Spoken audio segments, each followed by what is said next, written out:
Tens of millions of people around the world have little or no access to pain relief, not even sufferers of cancer and other terminal diseases. But the problem isn't a lack of drugs or even money. Morphine, the most effective pain reliever, costs just pennies to produce. Why are so many people being left in agony? Isn't freedom from pain a basic human right? We have enough morphine supplies, but we can't administer them because of these wretched rules.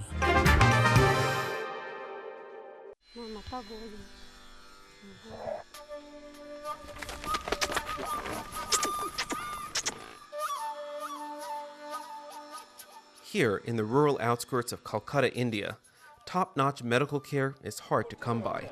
But Dr. Abhijit Dam makes do. The day we met him, he had transformed this school courtyard into a makeshift clinic and virtual pharmacy, dispensing drugs for a variety of ailments. But when he heard reports of a woman dying of breast cancer in a neighboring village, Dr. Dam knew he was in for a challenge.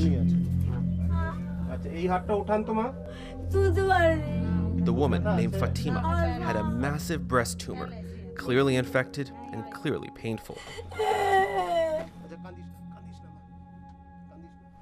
She has severe pain. She can't sleep at night. Fatima's family says she screams in agony day and night. But because of strict narcotics laws, morphine, the gold standard in pain treatment, is nearly impossible to get in most of India. So Dr. Dam is forced to improvise with readily available analgesics. This is really difficult to watch, and it's particularly difficult considering that, with a 2 rupee medication, she would not be screaming. There's absolutely no need for her to be in that kind of agony. Diederik Lohmann of Human Rights Watch says freedom from medical pain should be a basic human right, especially since it's entirely possible to achieve with morphine, a cheap, easily made, and medically safe drug. The testimony you get from patients who have advanced cancer but no access to pain treatment is very similar to the testimony you'll get from someone who's been tortured by police, right? They will say, the pain was just unbearable. I could not stand it. I would do anything to end the pain. For a victim of police torture, they will usually sign a confession and the torture stops. For someone who has cancer pain, that torturous experience continues for weeks and sometimes months on end. Much of the problem comes down to the fact that medical morphine is virtually identical to its illicit cousin, heroin, one of the major targets of the global war on drugs. The war on drugs that we've been fighting for the last few decades, what has been happening is the focus has been entirely on preventing the misuse of controlled substances, with almost everybody forgetting about the fact that these same controlled substances are also essential medicines. So what do? We bring in very stringent narcotic regulations, which effectively stops medical use of morphine. Dr. M.R. Rajagopal, a leader of Indian palliative care, says narcotics laws in India are so strict that doctors simply avoid prescribing it. And especially in this country, we still fear opioids. Now, when we are afraid, we are no longer rational. And the few doctors who do use morphine in their practice are under such strict control that they could actually face jail time if any drugs go missing. India's Central Bureau of Narcotics enforces the country's morphine rules. Rules which former Narcotics Commissioner Romesh Bhattacharya now acknowledges are unduly stringent. The laws that are so harsh that doctors are scared to prescribe them. A doctor has to account for even a 0.1 milligram of morphine. 0.1 milligram goes astray, they can even go to jail for a year. It's all the more troubling, Bhattacharya says, because India happens to be the world's largest supplier of medical-grade opium, which is made from thousands of hectares of government-run poppy fields and shipped overseas. It's rather strange, it's rather paradoxical that, here we have enough morphine supplies, but we can't administer them because of these wretched rules. And that is what has to change. To make matters worse, says Dr. Dam, since morphine sells for just pennies a pill, there's little incentive for pharmacists to stock it. The profit margin in narcotics is very limited as far as morphine tablets are concerned especially. So naturally, I mean, a person who would be selling morphine would not be interested in stocking morphine because the profit margin is less and the paperwork necessary for stocking that morphine is like crazy. And since there's so little demand for local morphine, India's lucrative pharmaceutical industry largely doesn't bother manufacturing morphine pills. Because of the strict controls, nobody wants to take up the challenge of manufacturing morphine tablets. Yusuf Hamid runs Cipla, one of the largest drug makers in India. Making tablets is the easiest thing possible. But when I make the tablets, the paperwork required for me to give those tablets to various institutions is absolutely massive. In the US, Canada, and much of Europe, simpler drug laws and the marketing power of pharmaceutical companies make access to expensive brand-name prescription painkillers much easier. But even some wealthier countries suffer from lack of access to opiates. As this map shows, people in more than half the countries around the globe have limited access to medical morphine, and of that number, more than half face severe shortages of pain medication.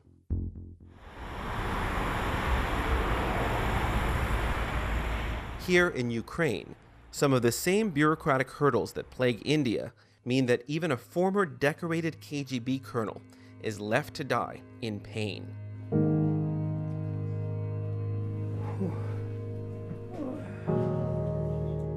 Artur Shumanov has stage 4 prostate cancer and is living out the end of his life alone and suffering. Я кричу ночью здесь. It got so bad, he says, he's left his family in Kiev and moved to this cottage in a remote village hours from the capital. Я не хочу, чтобы они видели, как я плачу. От боли. The undertreatment of pain is a huge, huge issue. In Ukraine, pain is part of life. Mm-hmm. We can see the mark what the radiotherapy was given. We invited Dr. James Cleary, a leading authority on global palliative care, to join us of the scope of the problem here. Because of his pain, he's cut himself off from his family. What greater time is there for a man to need his family than when he's facing advanced disease? But what did he say? He didn't want them to see him cry. Artur has found his own way to numb his agony. И так каждый день бутылка. And if it gets bad enough, Artur showed us his other plan to stop the pain. А чтобы застрелиться, когда будет сильно больно. To watch Arturo reach under his pillow as he's talking about potentially ending his own life and then just pulling out this gun. This is not a gun in a cupboard. This is a gun that he sleeps on.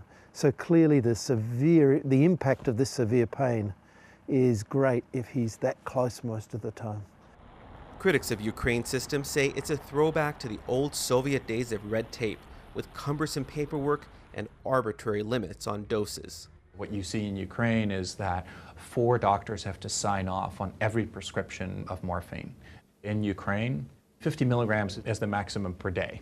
In the US, there are people who will get thousands of milligrams every 4 hours. So it's a night and day difference. Drug availability is so strict in Ukraine that the little morphine that is available is hand-delivered to patients at home by nurses. Можно, без этого. And there are no pill forms of the drug, only antiquated so-called IM, or intramuscular doses that must be injected with a needle. We were there when the nurse arrived at Artur's house with a small dose of injectable painkiller. Really? That's how you're doing care? The injection gave Artur a little relief, but he said the pain soon returned. I haven't ordered an IM injection for a patient in 20 years. The medicine only lasts for approximately 2 hours. So patients are spending a lot of time in pain. An ambulance comes to your home. You say, what am I going to do if it doesn't come? You want me just to suffer in this situation. There is one place in Ukraine where patients in pain can have ready access to painkillers: in the hospital. At the Cherkasy Oncology Hospital in Kiev. Dr. Cleary, pleased to meet you. Cancer patients like these were clearly comfortable, certainly a contrast to what we saw in the countryside. That's because in hospital, physicians like Dr. Irena Schlager don't have to abide by the strict dose limits, and hospital staff are readily available to administer the drugs to patients in pain. He's looking very comfortable at the moment. Он поступил к нам в очень плохом состоянии. 5, да, коли це? 7 часов. Легше, краще. Я прийшов. But the policy in Ukraine is that patients who have completed their treatment or who are deemed terminal are sent home. And physicians like Dr. Schlager know they're sentencing them to suffering. Will he go home on morphine? He cannot get morphine. That must be tough for you when you send people home.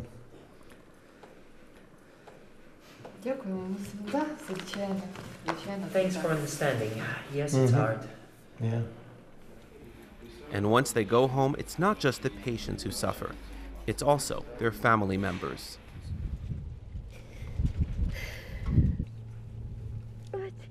Two months before we met her, Nadia Zhukovskaya's 27-year-old son Vlad passed away from cancer. Влад и другие, они же ушли на тот свет замордованными. Они ушли, не просто ушли, они замученные. Vlad was sent home with terminal brain cancer in 2007 and spent the last 3 years of his life in near constant pain because all he could access was the minuscule government dose. У него сильные головные боли, оно не обезболивалось. И 5 этих ампул, они ничего не давали, у него эта головочка разрывалась. What haunts Nadia the most, perhaps, is that her son's pain at one point got so bad, he tried to throw himself out of a hospital window. Он говорил, что я, один раз разобьюсь и уже не буду чувствовать этой боли.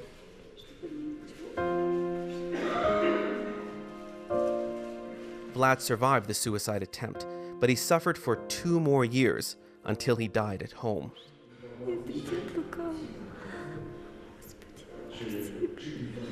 А тех, кого выписывают домой умирать, это вообще очень страшно. Это действительно брошенные люди, которые умирают на глазах у своей семьи. Это страшно, они никому не нужны. Sergei Pysurnik has become a one-man crusader to help suffering patients in his country. At first, he just stockpiled medical equipment in his tiny apartment.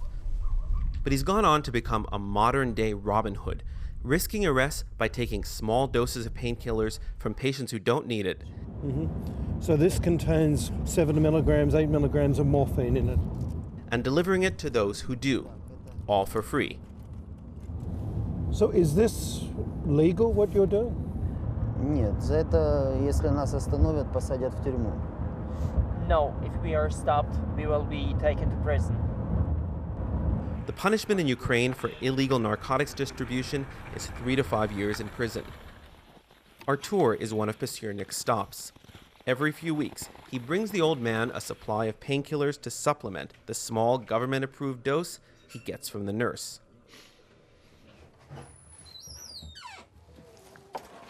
Minutes after the injection, Artur sprung to life. Я могу походить, сходить покормить гусей, курилей, всех животных своих, собак покормить. А когда болит, мне ничего не хочется, я лежу здесь и все. Artur died shortly after our visit, but it was clear that the work Pysurnik was doing at least made his last few months bearable. Он меня выручил. Болит, конечно, но живу. Уже 1,5 года живу. Благодаря ему.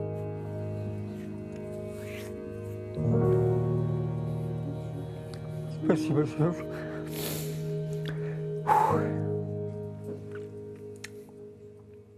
Why does it take a young man skirting the law to bring relief to patients like Artur? We put that to Yuri Gubsky, palliative care specialist with the Ukrainian Ministry of Health. Нет в списке зарегистрированных препаратов в Украине, огромном списке многотысячном, нет морфина сульфата сегодня. So we asked him why oral morphine, the standard form of the drug for palliative care, isn't in the official registry of Ukrainian medicines and treatments. Я все время отвечаю на этот вопрос, хотя я на него не должен отвечать, это не мой вопрос. Я получаю ответ, что в действительности фармацевтические фирмы не представляют заявок на регистрацию таких препаратов. And he says pharmaceutical companies don't request it because there's no demand by doctors. Everybody expresses their understanding of their problem, and we think that we shall settle the point during the nearest months. But as of today, 6 months after we spoke with him, nothing has changed. To me, the biggest obstacle here is really inertia. When there are basic and inexpensive steps that you can take that will have an immediate effect on the lives of tens of thousands of people, you have no excuse for not taking them. Dr. Rajagopal in India started taking those very steps in his small state, Kerala. Here, we saw patients like Susie, who has a form of cancer called multiple myeloma, readily accessing morphine pills. She is on 10 milligrams of morphine every 4 hours. She is pain-free most of the time, and that now she is able to sleep. And Dr. Rajagopal can even write the family a prescription for morphine so they can control her pain on their own. The vast majority of patients, the first time we see them, that can be horrendous. But usually by the time we are ready to make the second or third visit, very often they have changed, they are smiling now. They are also eternally thankful for what little we are able to do for them. He says earlier he was unable to walk, he was bedbound and he could walk only with 2 people supporting him. But now he is able to walk a bit. The hollows that you see. Dr. Rajagopal is able to help these patients because for years he'd been working on convincing the state government in Kerala to simply loosen its narcotics rules. In Kerala, things got changed because there was a strong palliative care movement in the state. We together built a system of getting the low-cost morphine powder from the government factory, making low-cost morphine and having it available. And the bureaucracy, particularly the drug controller of Kerala and his office, responded positively to that. And Dr. Rajagopal struck a deal with the Indian pharmaceutical maker Cipla to make cheap morphine for his clinics. The little that Cipla is doing is purely humanitarian. It is not a business. So I would strongly suggest that the government of India takes this up more as a challenge and distribute morphine tablets. Now morphine is even made in bulk, right at the regional cancer hospital in Kerala. So patients with potentially excruciating tumors can lay quiet. Children with cancer can at least enjoy their afternoons in comfort. But the improvements in India are only in the tiny state of Kerala. There are still 27 other states in India where access to morphine is limited at best or simply non-existent.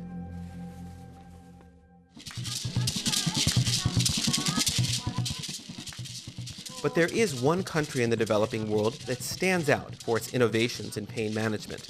Of all places, Uganda. This small, poor, war-torn country has scarce medical resources, which is why doctors have been arguing that the least they should be able to offer patients is comfort. For Uganda, 80% of patients with cancer have already got advanced cancers. And for those, there isn't much you can do except to give them palliative care. Dr. Jack Jagwe, who was with the Ugandan Health Ministry in the early 1990s, worked closely with foreign doctors and the international community to put into writing that every citizen of Uganda should have the right to palliative care, a first in Africa. The majority of our people here don't want to die in hospital when they have a life-threatening illness. They want to die in their villages with their relatives around. So if you are going to offer palliative care, you have to have a means of taking your palliative care expertise to them in the villages.